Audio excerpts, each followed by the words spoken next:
एक फ्रॉड औरत जिसे ममता कुलकर्णी के नाम से भी जाना जाता है।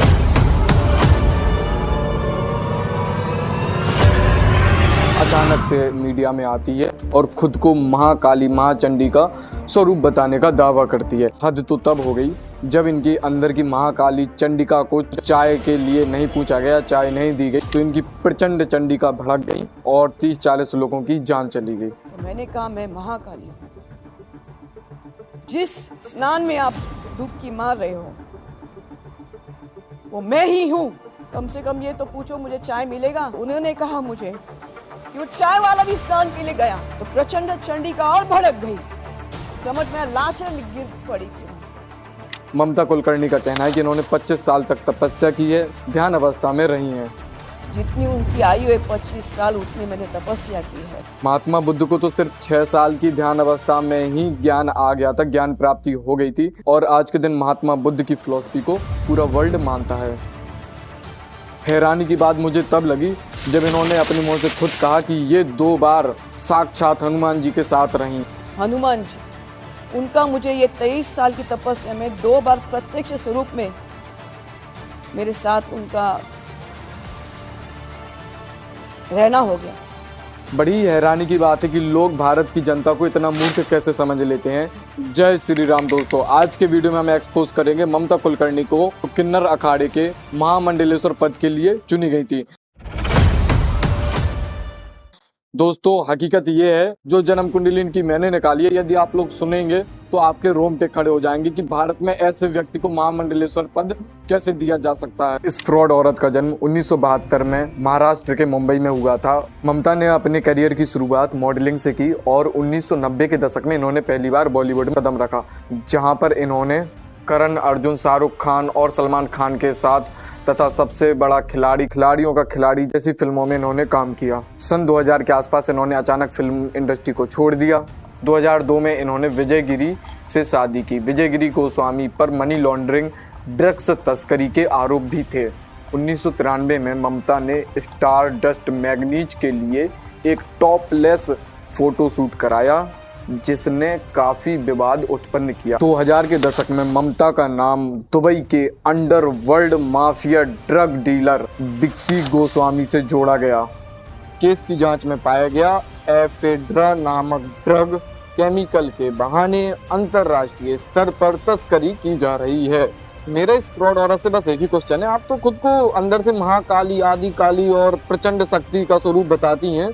महाकाली, आदि काली माता जी मतलब आपके ऐसे अशुद्ध शरीर में कैसे प्रवेश करती हैं? इस फ्रॉड औरत के अंडरवर्ल्ड से क्या क्या कनेक्शन रहे, इस बारे में भी थोड़ा डिटेल में चर्चा कर लेते हैं। हमारी परम पूज्य माननीय ममता कुलकर्णी का नाम 90 के दशक में ही अंडरवर्ल्ड और ड्रग माफिया से जोड़ा जाने लगा। विक्की गोस्वामी, ममता कुलकर्णी का सबसे बड़ा अंडरवर्ल्ड कनेक्शन उनके पति विक्की गोस्वामी से था। दूसरा नाम दाऊद इब्राहिम और छोटा राजन का है। कहा जाता है कि ममता कुलकर्णी का नाम दाऊद इब्राहिम और छोटा राजन से भी जोड़ा जाता है। 90s के दशक में बॉलीवुड और अंडरवर्ल्ड के संबंधों को लेकर के कई चर्चाएं ममता कुलकर्णी के खिलाफ की गई, जो कि दाऊद इब्राहिम और छोटा राजन से रिलेटेड थी। देवी जी, आप मुझे एक बात बताइए, जब अंडरवर्ल्ड, ड्रग डीलिंग, इन सब में आप अच्छी तरह इन्वॉल्व हो ही गई थी, पैसे ही पैसा आपके पास था, तो इस जगह पर आने की क्या जरूरत पड़ी आपको कि आप यहाँ आए और महामंडलेश्वर पद आपको मिले? आरोप लगाया गया है कि ममता जी ने 10 करोड़ रुपए का हेर फेर किया है, तब जाकर के नहीं ये उपाधि मिली है। मेरे पास 10 क्या, मेरे पास 1 करोड़ भी नहीं है। मेरे बैंक अकाउंट सील किए गए हैं गवर्नमेंट ने। यहाँ पर थोड़ा सा समझ लेते हैं, किसी भी अखाड़ा परिषद के महामंडलेश्वर बनने के पीछे की जो थ्योरी है, मतलब महामंडलेश्वर किसी को कैसे नियुक्त किया जा सकता है, उसके पीछे क्या देखना चाहिए, उसके बारे में थोड़ा डिटेल से चर्चा कर ले। आध्यात्मिक अनुभव, आपका आध्यात्मिक दुनिया में क्या ही अनुभव है? आपका जो अनुभव है वो है बॉलीवुड में, फिल्मों में, ड्रग डीलिंग में, मनी लॉन्ड्रिंग में, ये इनका अनुभव है। और आध्यात्मिक अनुभव में ये 0 बटे सन्नाटा है। भले ही खुद को कहती है 25 साल तपस्या की, अचानक से मैम सोशल मीडिया पर आती हैं, अपनी योग्यता का प्रमाण देती हैं, जबकि धर्म, पुराण, वेद पुराण और उपनिषद, इनमें इनको 0 बटे सन्नाटा का नॉलेज है। 1% का भी ढंग से नॉलेज नहीं है। यदि इनसे चारों वेदों के डिस्क्रिप्शन पूछ लिया जाए तो ये खड़े खड़े रो देंगी। जूना अखाड़े के कुछ प्रमुख वरिष्ठ संतों ने इनका विरोध किया कि महिला होकर के आपको ये पद नहीं देना चाहिए। परंपरा का उल्लंघन। महामंडलेश्वर पद पाने के लिए लोग दशकों तक सेवा करते हैं। ममता देवी जी के मामले में यहाँ पर पूरा सिस्टम उल्टा हो जाता है। स्वामी अवधेशानंद गिरी ने कहा है, यह अखाड़ा परिषद का अपमान है। ऐसे लोगों को हम महामंडलेश्वर का पद दे करके अपने धर्म को अपमानित कर रहे हैं। कुछ लोग आते हैं, रुपए देते हैं और अखाड़ा परिषद के महामंडलेश्वर बन जाते हैं। क्या बात है।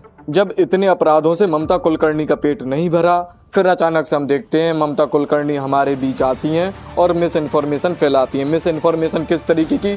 ममता कुलकर्णी का कहना है कि इनके अंदर आदि काली माँ चंडिका का स्वरूप है। ये 2 बार हनुमान जी के साथ रही, मतलब हनुमान जी के पास इतना टाइम है कि इनके साथ 2 बार रहे हैं। समझ रहे हैं ना भाई लोग। और दूसरी चीज़ आकर के कहती हैं कि प्रचंड चंडिका को चाय नहीं पिलाई तो फिर 30-40 लोग कुंभ में मारे गए। प्रचंड चंडिका भड़क गई।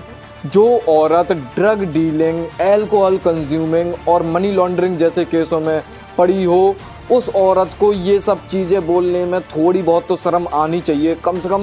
मतलब आप जनता को इतना मूर्ख कैसे समझ सकते हैं? हर कोई इतना मूर्ख नहीं होता है। मेरे हाथ में ये भगवत गीता है। हमने पूरे विश्व को भगवत गीता का ज्ञान दिया है। हमारी भारतीय संस्कृति वसुधैव कुटुंबकम अतिथि देवो भव, ये ज्ञान हमने पूरे विश्व को दिया है। हमने गीता का ज्ञान पूरे विश्व को दिया है। हमारा हिंदू धर्म पूरे विश्व में विख्यात है। और आज ऐसे अराजक तत्व पाखंडी बाबाओं के हाथ में यदि हमारा सनातन धर्म आ जाता है तो इसके बारे में हमें थोड़ा गंभीरता से विचार जरूर कर लेना चाहिए। इस देश में और भी बहुत सारे जरूरी मुद्दे हैं जिन पर हमें बात करनी चाहिए। हमें देश की बेसिक नीड्स पर बात करनी चाहिए। एजुकेशन, हेल्थ, डेवलपमेंट, बहुत सारे जरूरी मुद्दे हैं। Women safety, child safety, man crime rate, man suicide rate, सड़कों में गड्ढे हो रहे हैं। बहुत सारे ऐसे जरूरी मुद्दे हैं जिन पर बात करनी चाहिए। गोदी मीडिया से बस एक ही कहना है, तुम लोग यार कुछ तो शर्म कर लो। देश में कितने जरूरी मुद्दे हैं जिन पर बात की जा सकती है, लेकिन रजत शर्मा जैसे लोग आकर के इनको इंटरव्यू में बुलाते हैं और भैया अपने चैनल और टीआरपी के लिए वीडियोस बनाते हैं, वीडियोस डालते हैं। बहुत सारे जरूरी मुद्दे जिन पर हम बात कर सकते हैं, लेकिन नहीं। दोस्तों ये मेरा पहला YouTube वीडियो है। प्लीज यार वीडियो अच्छा लगा हो तो वीडियो को लाइक कर दीजिए। चैनल पर नहीं हो तो चैनल को भी सब्सक्राइब जरूर कर दीजिए। मिलते हैं नेक्स्ट वीडियो में, तब तक के लिए जय श्री राम।